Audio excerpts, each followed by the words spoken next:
तो सबसे पहले आप सभी को छठ पूजा की हार्दिक शुभकामनाएं। छठ पूजा का ये पवित्र पर्व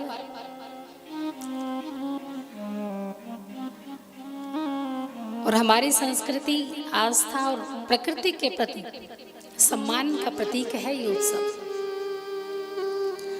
आपके जीवन में ज्ञान, सफलता और समृद्धि का प्रकाश हमेशा फैलता रहे और इसी विशेष अवसर पर हम ये कामना करते हैं कि छठी मैया और सूर्य देव जी की कृपा आप सभी पर बनी रहे।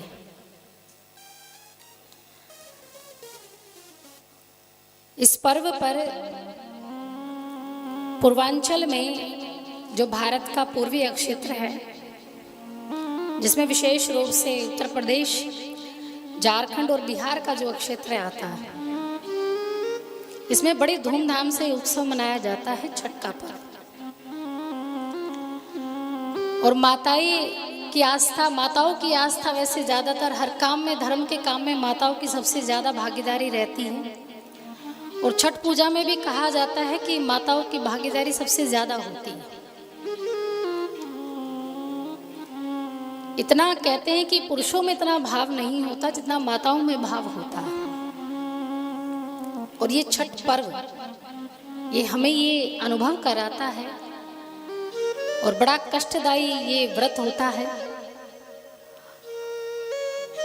और जो कि मुझे थोड़ा पता है इसके बारे में, तो जितने भी भारत में वर्ष में उत्सव आते हैं उन सब में ज्यादा तप वाला व्रत यही माना जाता है। और एक और आपको एक अच्छी बात बताऊं कि त्रेता में राम राज्य की शुरुआत ही इसी दिन से हुई थी। राम राज्य कब हुआ? जब राम जी रावण का वध करके वापस अयोध्या की नगरी में लौटे, तो उस दिन माता सीता ने ये व्रत किया था और उसी दिन प्रभु श्री राम का राज तिलक किया गया था, यानी उनको अयोध्या का राजा बनाया गया था। तो तब से ये जो व्रत है ये बड़ा पावन माना जाता है, बड़ा पवित्र माना जाता है और हमारी संस्कृति में सबसे उत्तम व्रत इसको माना जाता है। और ढेर सारी आप सभी को शुभकामनाएं छठ पूजा की। आप सबकी जो मनोकामनाएं हैं, इच्छाएं हैं, छठी मैया आप सबकी इच्छाएं पूरी करे। जिनकी गोद सुनी है, छठी मैया एक माँ, दुनिया का ऐसा चरित्र है कि जो चीज माँ दे सकती है वो शायद ही दुनिया में कोई और दे सकता है।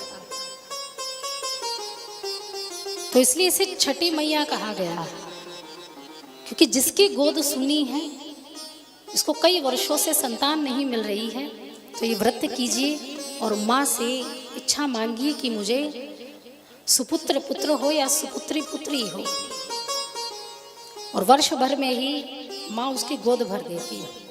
इस व्रत का इतना बड़ा तप है।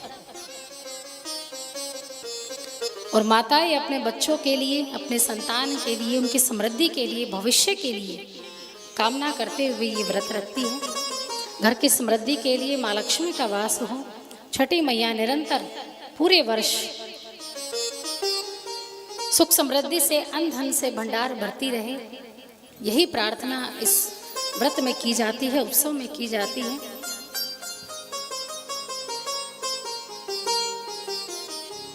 और इसी कार्तिक के महीने में शुक्ल पक्ष की षष्ठमी तिथि को ही ये जो व्रत है ये किया जाता है।